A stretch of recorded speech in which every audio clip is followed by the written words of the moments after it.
할렐루야. 11월 2일 수요일 새벽 기도를 시작하겠습니다. 사도신경으로 우리의 신앙을 고백하시겠습니다. 나는 전능하신 아버지 하나님 천지의 창조주를 믿습니다. 나는 그의 유일하신 아들 우리 주 예수 그리스도를 믿습니다. 그는 성령으로 잉태되어 동정녀 마리아에게서 나시고 본디오 빌라도에게 고난을 받아 십자가에 못 박혀 죽으시고 장사된 지 사흘 만에 죽은 자 가운데서 다시 살아나셨으며 하늘에 오르시어 전능하신 아버지 하나님 우편에 앉아 계시다가 거기로부터 살아있는 자와 죽은 자를 심판하러 오십니다. 나는 성령을 믿으며 거룩한 공교회와 성도의 교제와 죄를 용서받는 것과 몸의 부활과 영생을 믿습니다. 아멘. 찬송가 452장 찬양하시겠습니다. 찬송가 452장입니다.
창세기 42장 18절에서 25절까지 말씀입니다.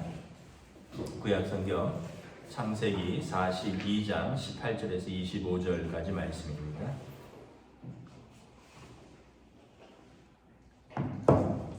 다 찾으신 줄 알고 저 여러분들이 한 절씩 교도하도록 하겠습니다. 사흘 만에 요셉이 그들에게 이르되 나는 하나님을 경외하노니 너희는 이같이 하여 생명을 보존하라. 너희가 확실한 자들이면 너희 형제 중 한 사람만 그 옥에 갇히게 하고 너희는 곡식을 가져와서 너희 집안에 굶주림을 구하고 너희 막내 아우를 내게로 데리고 오라. 그러면 너희 말이 진실함이 되고 너희가 죽지 아니하리라 하니 그들이 그대로 하니라. 그들이 서로 말하되 우리가 아우의 일로 말미암아 범죄하였구나. 그가 우리에게 애걸할 때에 그 마음의 괴로움을 보고도 듣지 아니하였으므로 이 괴로움이 우리에게 임하구나. 루벤이 그들에게 대답하여 이르되 내가 너희에게 그 아이에 대하여 죄를 짓지 말라고 하지 아니하였더냐. 그래도 너희가 듣지 아니하였느니라. 그러므로 그의 피값을 치르게 되었도다 하니 그들 사이에 통역을 세웠으므로 그들은 요셉이 듣는 줄을 알지 못하였더라. 요셉이 그들을 떠나가서 울고 다시 돌아와서 그들과 말하다가 그들 중에서 시므온을 끌어내어 그들의 눈앞에서 결박하고 명하여 곡물을 그 그릇에 채우게 하고 각 사람의 돈은 그의 자루에 도로 넣게 하고 또 길 양식을 그들에게 주게 하니 그대로 행하였더라. 아멘. 할렐루야. 네, 오늘 또 새날이 시작되었습니다. 우리 주님 주시는 은혜와 평강이 가득하시기를 축복합니다. 네, 오늘 우리 수요 예배죠. 수요일입니다. 그래서 오전에 수요 예배 영상이 올라오면 함께 또 여러분 예배와 말씀과 기도의 자리로 동참해 주시면 감사하겠습니다.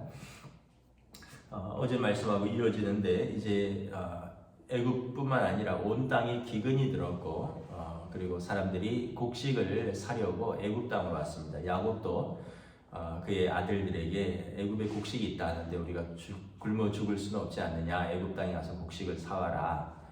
그리고 이제 애굽 땅에 왔는데 요셉이 형들을 알아본 것이죠. 형들은 요셉이 총리에 있을 거라는 생각도 못했죠. 13년이 아니라 17살 때, 요셉이 17살 때 죽이려고 하다가 미디안의 상인들에게 노예로 은 20냥을 받고 팔았고, 그래서 요셉의 행방은 모르는데 요셉이 오늘 총리로 있을 줄은 형들은 생각도 못했을 것입니다. 그래서 곡식을 사는데 요셉이 너희가 스파이가 아니냐, 염탐꾼이 아니냐라고 몰아붙이니까 아니다. 우리는 신혼이 확실하다. 우리는 히브리 민족으로서 한 아버지의 형제들이고 그러면서 우리에게 12형제가 있는데 막내는 아버지와 함께 있고 한 동생은 잃어버렸다. 어찌 됐는지 알지 못한다. 이렇게 고백을 했죠. 그러면서 이제 요셉이 그들을 3일간 가뒀고 오늘 다시 불러내어서 이제 형들을 다시 불러서 하는 이야기입니다. 오늘 말씀 18절에 보면 사흘 만에 요셉이 그들에게 이르되 나는 하나님을 경외하노니. 요셉의 특징은 뭐냐 하면 하나님을 경외하는 사람이라는 것입니다. 하나님을 경외하는 자에게 여호와께서 그의 의뢰가 되신다. 여호와께서 그의 피난처가 되신다. 오늘 수요 예배 이제 잠언 말씀이기도 한데 하나님을 경외하는 자에게 하나님이 그의 의뢰가 되신다. 그리고 하나님이 그의 피난처가 되신다. 그래서 요셉의 특징은 첫째는 하나님을 경외하는 사람입니다. 하나님을 경외하니까 하나님을 경외하는 자나 하나님을 경외하지 않는 자나 동일하게 삶의 고난이 있습니다. 다른 점은 뭐냐 하면 하나님을 경외하는 자는 하나님께 소망을 둔다는 거죠. 그래서 환난과 고난이 있지만 인내합니다. 그리고 환난과 고난 속에서 그가 연단을 받고요. 그리고 연단 속에서 그가 소망을 가집니다. 이게 하나님을 경외하는 사람이 가지는 믿음입니다. 나는 하나님을 경외하는 자라. 요셉의 삶에서 그가 환난이 있었고 연단이 있었고 그리고 하나님께 소망을 놓지 않았고 그 모든 과정은 인내요 믿음의 과정이었습니다. 하나님을 경외하는 사람의 두 번째 특징은 뭐냐 하면 사람에 대하여 하나님의 마음을 가진다는 것입니다. 요셉이 아마 인간적인 마음으로는 형들이 너무나 괘씸했을 것입니다. 자기가 17살 때 살려달라고 그렇게 빌었는데 물 없는 우물에 던져서 죽이려고 하다가 짐승에 찢겨 두고 가자라고 이야기를 하던 형들, 그 중에서 큰형은 르우벤은 오늘 22절의 말처럼 그때 내가 그 아이를 죽이지는 말자라고, 내가 그 아이에 대해서 죄짓지 말자라고 내가 말리지 않았느냐. 르우벤은 그랬고요. 유다 형은 그래도 우리가 죽여서 뭐 하겠느냐, 그냥 미디안의 상인에게 팔자. 그래서 생명은 살려두자라고 제안을 했고, 나머지 형들은 뭐 죽여도 되고 돈 받고 팔아도 되고, 그리고 요셉을 물 없는 우물에 던져놓고는 그 옆에서 점심을 먹었다고 했습니다. 그러니까 요셉이 인간적인 마음으로는 아마 형들을 좀 아주 거친 표현으로 해서 죽여도 시원찮았을 것입니다. 그런데 요셉은 하나님을 경외하는 사람이었다는 것입니다. 로마서 12장 말씀을 제가 읽어드리겠습니다. 그리스도인의 생활입니다. 너희를 박해하는 자를 축복하라. 축복하고 저주하라. 즐거워하는 자들과 함께 즐거워하고 우는 자들과 함께 울라. 그러면서 아무에게도 악을 악으로 갚지 말고 모든 사람 앞에서 선한 일을 도모하라. 할 수 있거든 너희는 모든 사람과 더불어 화목하라. 내 사랑하는 자들아, 너희가 친히 원수를 갚지 말고 하나님의 진노하심에 맡기라. 기록되었으되 원수 갚는 것이 내게 있으니 내가 갚으리라고 주께서 말씀하시니라. 내 원수가 줄이거든 먹이고 목마르거든 마시게 하라. 그러함으로 내가 숯불을 그 자리에 쌓아 놓으리라. 악에게 지지 말고 선으로 악을 이기라. 하나님을 경외하는 자는요, 악에게 지지 않습니다. 선으로 악을 이기는 것입니다. 원수를 친히 갚지 않습니다. 공의의 하나님께서 원수 갚으실 것을 믿고 하나님께 신원하는 것입니다. 예수님, 나는 하나님을 경외하는 자다라고 했는데, 여러분 똑같이 원수를 원수처럼 대하고 또 나는 하나님을 경외하는 사람이라고 말하고 그리고 자기 권리를 다 쓰고 미워하고 혐오하고 죽이려 한다면 그 사람이 어찌 하나님을 경외하는 사람이겠습니까? 우리 한국 사회가 혐오가 넘쳐나는 사회인데 여러분 교회는 절대 세상을 향하여 혐오 발언을 하면 안 됩니다. 그래 죽이러 가자!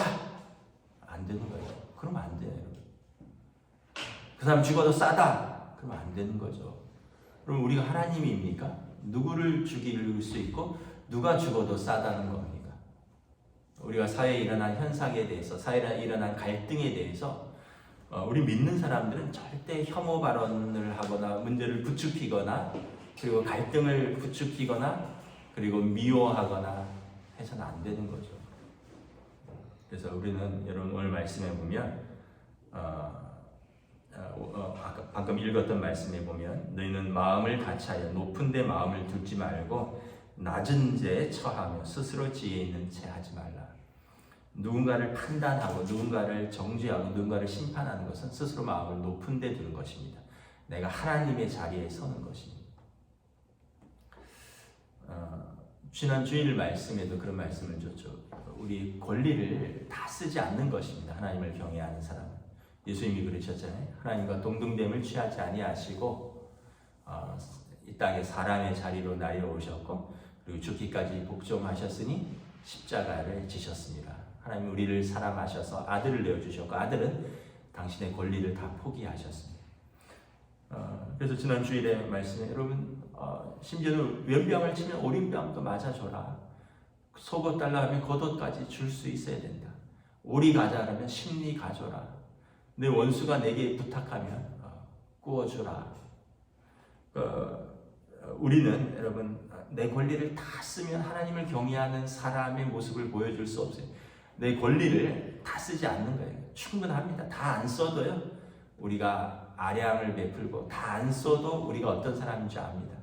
내가 어떤 사람인지를 보여주겠다. 본때를 보여주겠다. 내 권리를 다 쓰겠다. 그러면 여러분 어떻게 되죠? 하나님을 경외하는 사람이라는 소리를 하지 말든지 그러면 그런 소리를 듣지 않기를 기대해야 됩니다. 여러분 아버지가 권리를 다 쓰면 어떻게 돼요? 식구들이 피곤해요. 아버지를 무서워합니다.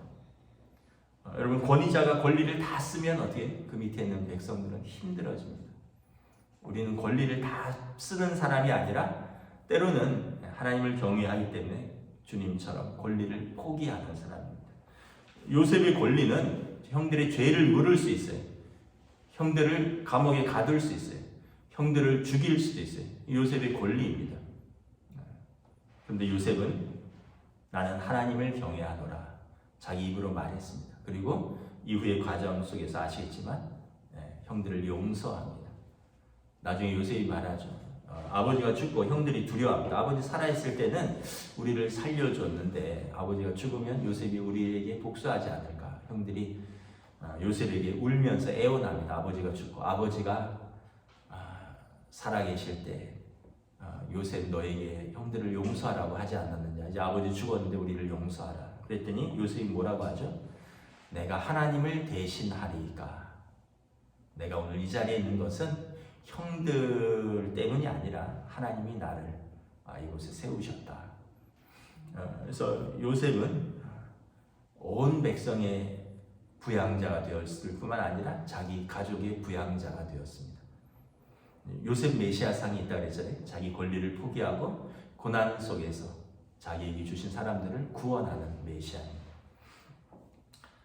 자, 형들은 이제 하나님을 경외하는 요셉을 통해서 하나님의 음성을 듣습니다. 20절에 너희 막내 아우를 내게로 데리고 오라. 여러분, 창세기에서 하나님께서 아담에게 제일 먼저 물은 말씀이 뭐죠? 내가 어디 있느냐? Where are you? 그 다음에 아담의 아들 가인에게 묻죠. 내 형제 아벨이 어디 있느냐? Where's your brother? 하나님은 우리에게 물으지. 내가 어디 있느냐? 내 형제가 어디 있느냐? 하나님은 우리를 찾고 계셔요. 내가 어디 있느냐? 또 우리 이웃을 찾고 있습니다. 내 형제가 어디 있느냐? 우리에게 우리 이웃을 찾고 계셔요. 우리가 어느 순간부터 그런 마음으로 살고 있습니다. 나만 아니면 된다. 네, 그렇지 않습니다. 하나님은 우리에게 책임을 묻고 있습니다. 내 형제가 어디 있느냐.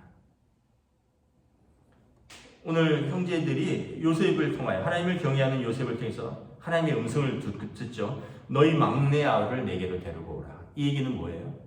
내 동생이 어디 있느냐. 또 한편 내 베냐민 데려오라는 이야기지만 너희들이 그때 죽이려고 했던 요셉이 어디 있느냐. 이거를 그들에게 묻고 있는 거예요. 하나님이 형제들에게 요셉을 찾고 있는 것입니다. 여러분, 우리가 이 땅에 살면서 긍휼한 마음을 잃지 말아야 됩니다. 우리가 특별히 잘하는 거 없어도 돼요.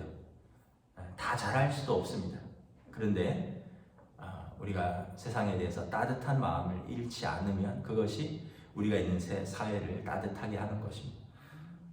여러분, 말했잖아요. 잘하는 건 어렵다고요.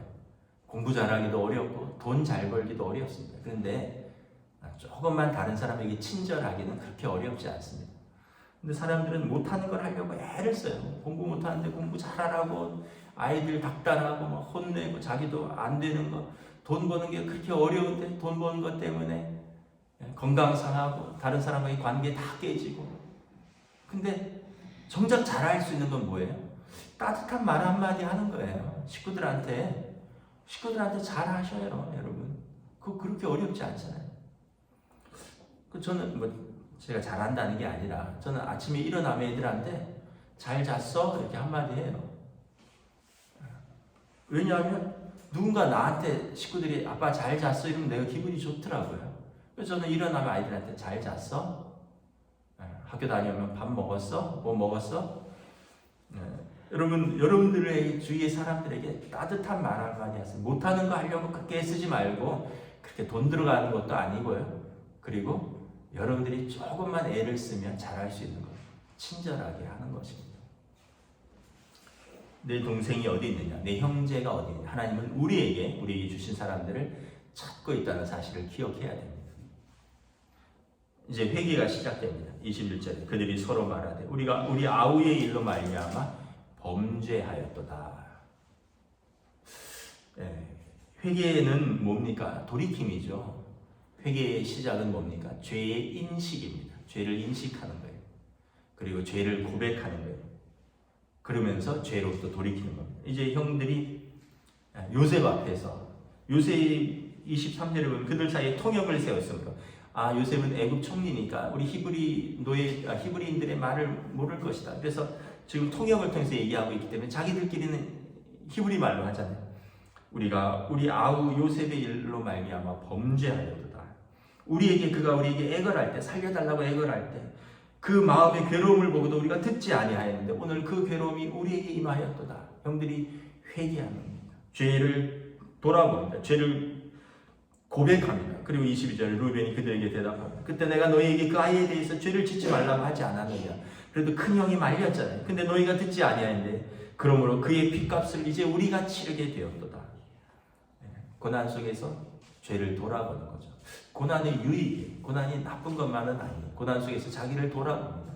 죄를 돌아보고 죄를 고백하게 되고 죄로부터 벌어지게 되는 거죠. 회개가 있어야지 용서도 있습니다. 나는 용서할 준비가 돼 있어요. 근데 회개를 안 해요. 그럼 용서를 할 수가 없죠. 또 나는 용서를 구했어요. 근데 상대가 받아주지 않아요. 그 역시 또 화해가 이루어질 수 없죠. 그러니까 화해는 양방이 다 해야 돼요. 내 마음을 넓힌다고만 되는 게 아니라 상대방도 마음을 넓혀야 돼요. 그래서 그를 위해서 기도하는 거죠. 그 사람은 완고한데 나는 아무리 넓혀도 이루어질 수가 없고, 그 사람이 용서를 구해도 내가 완고하면 회개가 일어나 화해나 치유나 회복은 있을 수 없는 거죠. 감사한 것은 하나님은 우리에게 늘 열려 있어요. 탕자의 비유 같은 거죠. 하나님은 늘 기다리고 계셔요. 돌아오기만 하면 되죠. 우리가 죄를 고백하고 아버지께로만 돌아가면 아버지는 먼 발치에서 아들을 알아보고 맨발로 달려와서 아들을 껴안고 아들을 씻기고 아들의 옷을 갈아입히고 아들의 지위를 회복시키는 것입니다. 이 하나님 아버지의 사랑과 우리 사랑의 차이점인 거죠. 그래서 여러분 기도하셔야 됩니다. 첫째는 내가 먼저 마음을 넓혀야 된다. 내가 먼저 권리를 다 쓰면 안 된다. 그리고 여러분과의 관계를 회복하기를 원하는 사람을 위해서 기도하셔야 됩니다. 하나님 성령님 저의 마음을 만져주십시오. 마음을 넓히고 또 용서를 구할 것은 그도 용서를 구하게 하시고 또 내가 용서를 구하면 저가 용서를 받아주게 하시고 양쪽이 다 이루어져야지 회개도 일어나고 용서도 일어나고 화해도 일어난다고 했잖아요. 그래서 성령님께서 먼저는 나를 변화시켜 주시고 그리고 저의 마음을 만져주십시오. 기도해야 됩니다. 자기들끼리 회개하잖아요. 죄를 고백하고 자기들끼리 하나님 앞에서 울고 고백하는 그들을 보면서 요셉이 마음이 풀어집니다. 24절에 요셉이 그들을 떠나가서 울입니다. 그리고는 시몬 둘째 형이죠. 둘째는 여기서 너희 신혼이 확실한지 알아야 되고 막내를 데려오라 라고 얘기했으니까 시몬은 묶어두고 25절에 그들의 그릇에 양식을 가득 채워주고 또 길에 가는 도중에 먹을 양식, 이집트에서 이스라엘까지는 40일입니다. 걸어서 그걸 40년 동안 갔잖아요. 40일 동안 먹을 양식, 10형제가 먹을 양식 가득 채워주고 그리고 그 안에 돈도 채워주고 요셉의 마음이 완전히 풀어졌다는 것을 볼 수 있죠. 여러분 회개가 있으면 마음이 풀어져요. 그래서 요셉과 형제들이 이제 얽혔던 실타래가 하나씩 풀어지기 시작하는 것입니다. 말씀을 정리하도록 하겠습니다. 나는 하나님을 경외하노라. 요셉의 자기 정체성입니다. 그리고 요셉이 다른 사람에 대하는 그의 태도입니다. 그리고 형들은 요셉을 통해서 하나님의 음성을 듣는 것입니다. 내 형제가 어디 있느냐. 그리고 죄를 인식하고 죄를 고백하고 죄에 대한 돌이킴이 시작되고 그러면서 형제 간의 화해와 치유와 회복이 일어나는 것입니다. 기도하겠습니다. 하나님의 은혜를 감사합니다. 오늘 모든 열쇠는 요셉이 쥐고 있습니다. 이제 총리의 자리에 오른 요셉, 힘과 권위와 부와 모든 것을 가진 요셉이 형들을 용서하면 용서하는 것이고 형들에게 죄를 물으면 형들은 죽을 수밖에 없는 또는 감옥에 갇히는 그런 운명인데 요셉은 스스로 말합니다. 나는 하나님을 경외하는 자라. 하나님을 경외하는 자는 하나님께서 그의 신뢰가 되시고 그의 피난처가 되십니다. 하나님을 경외하는 자는 선으로 악을 이깁니다. 악에게 지지 않고 선으로 악을 이기는 하나님께 맡기는 그리고 이웃에 대하여 하나님의 마음으로 바라보는 사람입니다. 그리고 요셉을 통하여 하나님의 음성을 듣습니다. 내 형제가 어디 있느냐.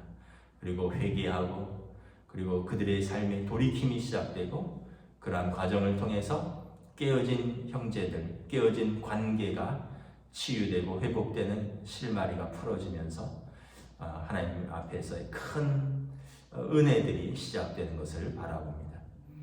우리 가정에, 우리 삶에, 또 나의 고백에 나는 하나님을 경외하는 자라.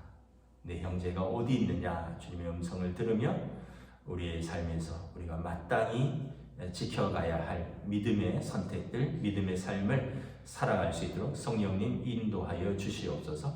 감사를 드리오며 우리 주 예수 그리스도의 이름으로 기도드리옵나이다. 아멘. 하늘에 계신 우리 아버지의 이름을 거룩하게 하시며 아버지의 나라가 오게 하시며 아버지의 뜻이 하늘에서와 같이 땅에서도 이루어지게 하소서. 오늘 우리 일용할 양식을 주시고 우리가 우리에게 잘못한 사람을 용서하여 준 것 같이 우리 죄를 용서하여 주시고 우리를 시험에 빠지지 않게 하시고 악에서 도하소서. 나라와 권능과 영광이 영원히 아버지의 것입니다. 아멘.